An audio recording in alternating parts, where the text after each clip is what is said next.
pick out all the things that I think I might use. I'm starting with my stencils, stamps, and this grey chipboard. The first thing I do is pull out the largest circle and slowly but surely release it from the surrounding cardboard. It has little tiny tabs that are holding it in place, and you just have to gently release it. The one thing about the laser cutting is it does burn the cardboard, so you need to use a baby wipe and just clean off the charred areas. Otherwise, I do find it makes your project rather dirty and it will alter the color of your paint. I am using Glamour Paste in gold to paint my chipboard, and I like using the Glamour Paste because it has a lovely rough texture to it, and I'm applying it rather thick, and I'm even using the flat side of the brush, which I'm tapping onto the chipboard to create little peaks, so that later on I'll be able to pick up on that texture with other colors. Don't forget to do the sides of your chipboard, because although it's black, it would be rather nice if it was also gold. Now I'm moving on to planning my actual canvas, and I'm going to stencil through the leaf and crack stencils using gold crackle paste with a spatula. Once this is done, you'll set it on one side to dry.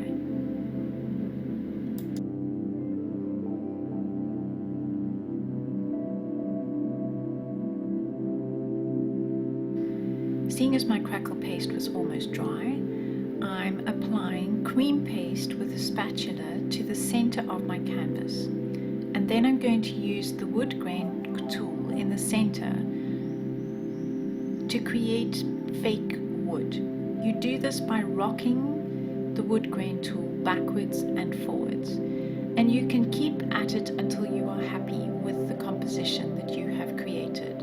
I started in the middle, tried working on the sides, then decided that actually it was easier to start on the left and work across. So you get to see me doing a few takes, and it actually doesn't matter. You don't need to add any more cream paste. In the end, I was happy with my composition, and you just clean your tool by scraping the excess out of the grooves, popping it back in your jar, and washing it under soap and water.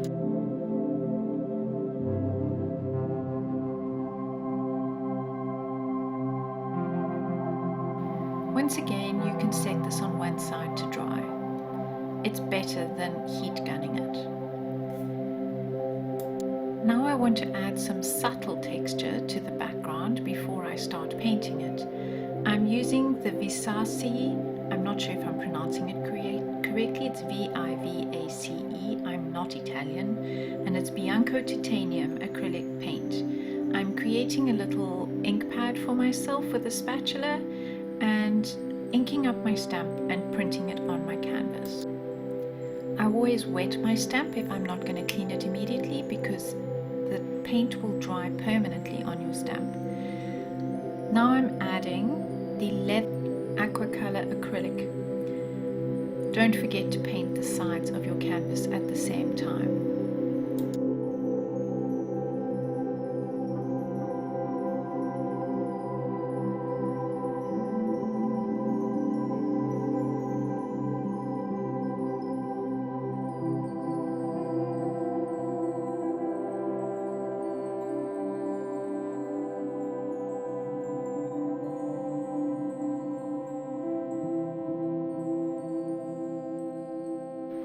When I'm done, I squeeze the excess out of my brush and use that at the bottom to create a shadow.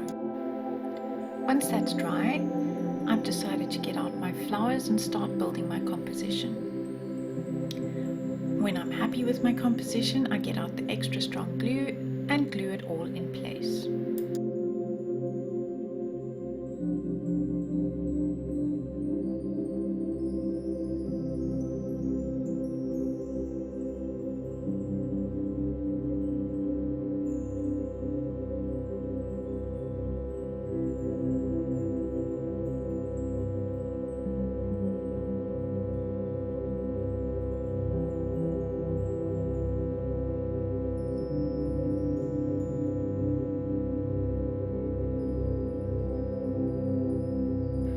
When I'm happy with the placement of my flowers, I get out my stamps and my soft clay.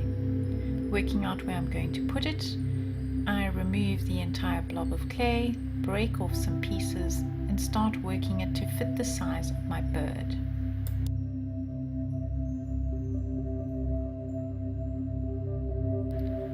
I ink up my stamp and print it into the clay.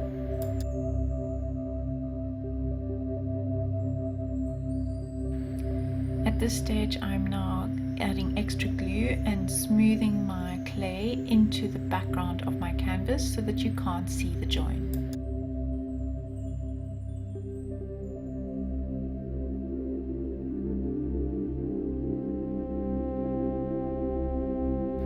Now I have a second piece of clay that I'm going to glue onto my canvas once I've worked out how big I need the piece of clay for my stamp.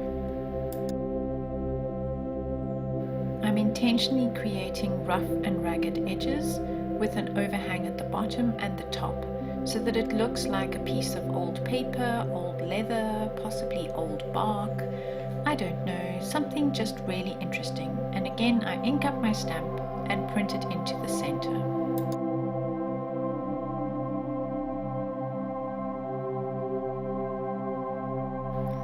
Once this is dry, I get out my aquacolor and pour some into a palette, and using a fine tipped brush, I start painting around my bird. You'll notice that the clay is very, very porous, and where you have got any glue onto the clay, it resists the color slightly. This isn't a problem because later we're going to be coming with neat acrylic paint and we can hide any of those problem areas.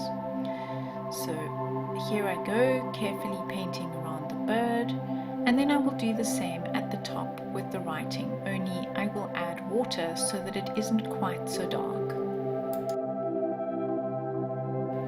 Having finished with the brown, I'm now moving on to the bird and using iridescent aquamarine.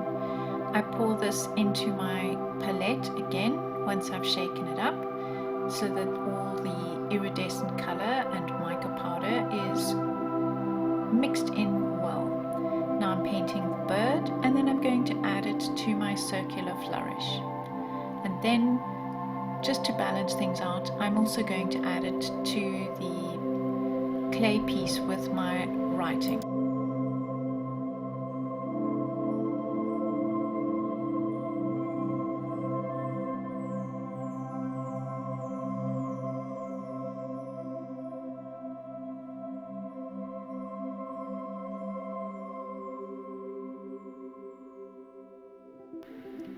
Once I was happy with that, I get out my Bianco Avorio cream and my Terra d'Ombre brown. These two colors I'm now going to use to accent various things. So to make my canvas feel framed, I'm using the Terra d'Ombre around the edges. And where I feel it has gone too dark, I'm using a baby wipe to lift some off again.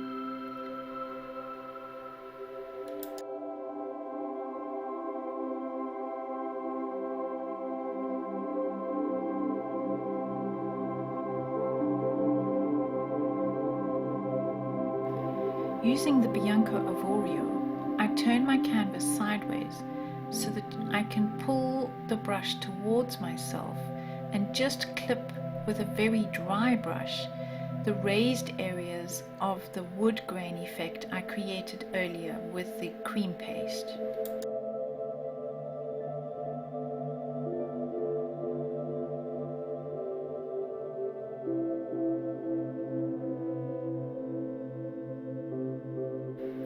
Once I was happy with all my highlights, I went back to my Terra Ombre and added some shadow areas too.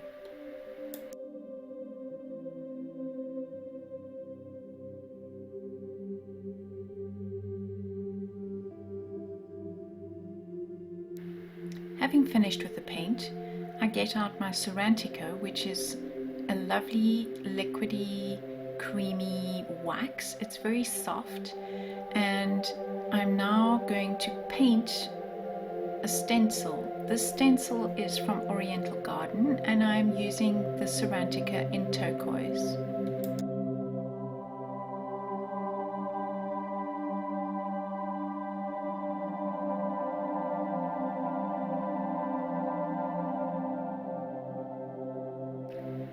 finished with the stencil work, I now get some of the Cerantica in turquoise on my finger and start building it around the edges of my canvas and picking up the textures that I have built previously with my stencil work. Once I've finished with my edges, I start working on my objects, on my clay, and just generally trying to balance things out. To brighten things up a bit, I use the Cerantica in gold for the final finishing touches. And then it's done. I do hope you enjoyed this. Please subscribe and give a thumbs up. I'd really appreciate it.